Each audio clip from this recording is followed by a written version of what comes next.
गुड़िया बेटा उठ जाओ, सुबह के 10 बज रहे हैं, नाश्ता बनाने में मेरी मदद करो। माँ, क्यों उठा रही हो मेरी गुड़िया को? सोने दो ना उसे।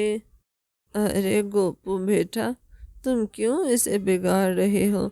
सारी उम्र तो ये तुम्हारे साथ नहीं रहेगी। पहले ही उसकी माँ नहीं जो ठीक से इसकी तरबियत करती, ऊपर से तुम उसे बिगाड़ रहे हो। कल को इसने दूसरे घर भी जाना है, कौन नाज उठाएगा इसके? माँ, अब छोड़ो भी ना, समझ जाएगी, अभी बच्ची है। पता नहीं क्या बनेगा तुम बाप बेटी का। अच्छा चलो इधर आओ, मेरी कुछ मदद करो।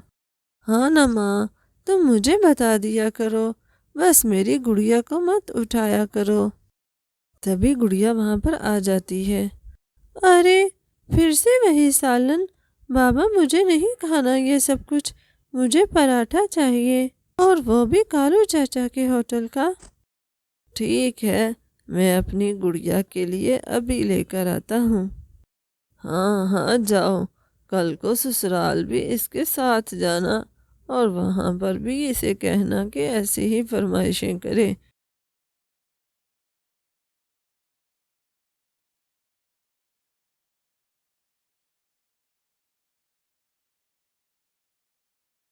फिर वो उसके लिए पराठा लेने चला जाता है।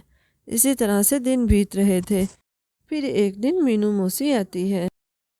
गोपू भाई, अपनी गुड़िया के लिए बहुत अच्छे रिश्ते आए हैं, वो भी खाते पीते घरानों से।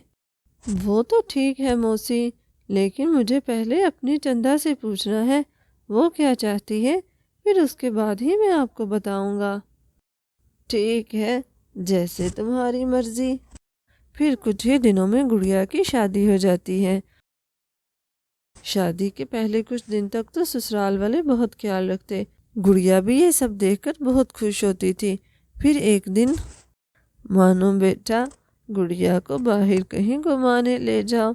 जब से इसकी शादी होकर आई है, कहीं बाहर गई ही नहीं। माँ जी, मैं अपने बाबा से भी मिला हूँ आते हुए। अरे हाँ बेटी, ये भी को पूछने की बात है। तुम जितनी बार चाहो अपने बाबा से मिल लाओ। फिर वो अपने बाबा के पास जाती है। गोपू चाचा भी अपनी बेटी को खुश देखकर बहुत खुश थे। शुक्र है ऊपर वाले का, उसने मेरे दिल को सुकून दिया। आखिर मेरी बेटी तो बिल्कुल रानी है। फिर कुछ दिन बाद, बेटा बहू रानी को उठाओ, उठकर तुम्हारे लिए नाश्ता बनाए। अब तो शादी को कितने दिन हो गए हैं। बहू को कहो कि अब वो घर की जिम्मेदारी में हिस्सा ले। ठीक है माँ, मैं भी उठाता हूँ उसे। गुड़िया, गुड़िया उठ भी जाओ, मेरे लिए नाश्ता बनाओ, और माँ को भी बना कर देना, मुझे जल्दी जाना है, बहुत देर हो रही है। अरे क्या हो गया है, मुझे क्यों उठा रहे हो? मुझे सुबह उठने की आदत नहीं, और जो भी खाना है जाकर अपनी माँ से कहो। क्या हो गया है गुड़िया? माँ ने सारी जिंदगी मेरी जिम्मेदारी तो नहीं ली हुई, और तुम किस लिए हो? मैं क्यों तुम्हारी माँ को खाना बना कर दूँ?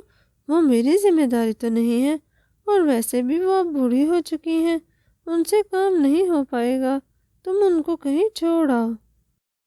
माँ क्यों बनाए? ये सब तो तुम्हारी जिम्मेदारी है।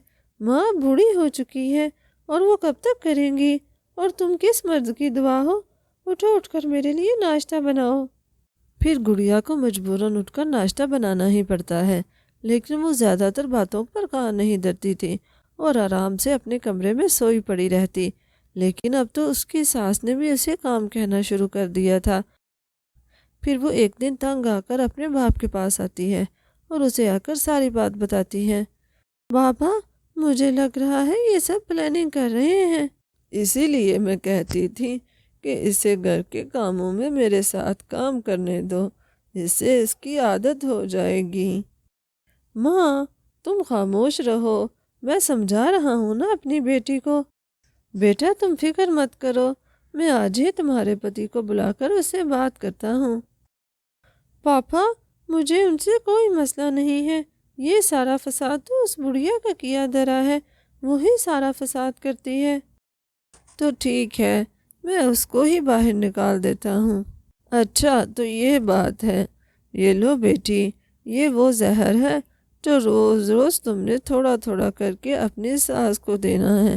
اس سے وہ ایک دم تو نہیں مرے گی، لیکن آہستہ آہستہ مرتی رہے گی، پھر میری پیاری بیٹی کی جان اس سے چھوٹ جائے گی۔ وہ زہر پا کر بہت خوش تھی۔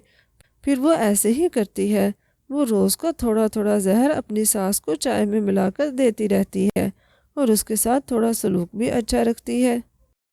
پھر ایک دن اس کی ساس اسے کہتی ہے، بیٹی تھک جاؤ گی، اتنا کام مت کیا کرو، کچھ کام مجھے بھی کرنے دیا کرو۔ نہیں ماں جی، آپ بس آرام کریے۔ پھر کچھ دنوں بعد گڑیا ایک انڈا دیتی ہے۔ سب گھر والے انڈا دیکھ کر بہت خوش تھے۔ بس آج سے تم کوئی کام نہیں کرو گی، تم نے بس اس انڈے کا خیال رکھنا ہے۔ لیکن ماں جی، بس میں نے کہہ دیا نا۔ گڑیا کو اندر سے بہت احساس ہو رہا تھا، میری ساس کتنی اچھی ہے نا، میں نے ہمیشہ ان کو غلط سمجھا، وہ میرا کتنا خیال رکھتی ہیں، شاید میری ماں ہوتی تو وہ بھی میرا اتنا خیال نہ رکھ پاتی۔ اب کیا کروں، کچھ دنوں میں تو 20 دن پورے ہو جائیں گے اور پھر ماں جی ہمیشہ کے لیے ہمیں چھوڑ کر چلی جائیں گی۔ نہیں، میں ایسا نہیں ہونے دوں گی، مجھے بھی جا کر بات کرنی ہوگی۔ میں بابا کے پاس جاتی ہوں۔ پھر وہ گھر آ کر اپنے پتا کو ساری بات بتاتی ہے۔ مجھے بہت یقین تھا میری بیٹی کو ضرور احساس ہوگا۔ بیٹا، وہ تو میں نے تمہیں شکر دی تھی، وہ کوئی زہر وہر نہیں تھا، بس تم اپنے گھر پر خوش رہو۔ سچ میں پاپا، کیا ماں جی اب ہمیں چھوڑ کر نہیں جائیں گی؟ ہاں بیٹا، اس میں کچھ بھی ایسا نہیں تھا، بس اب تم گھر جاؤ اور اپنا اور اپنے گھر کا اچھے سے خیال رکھو۔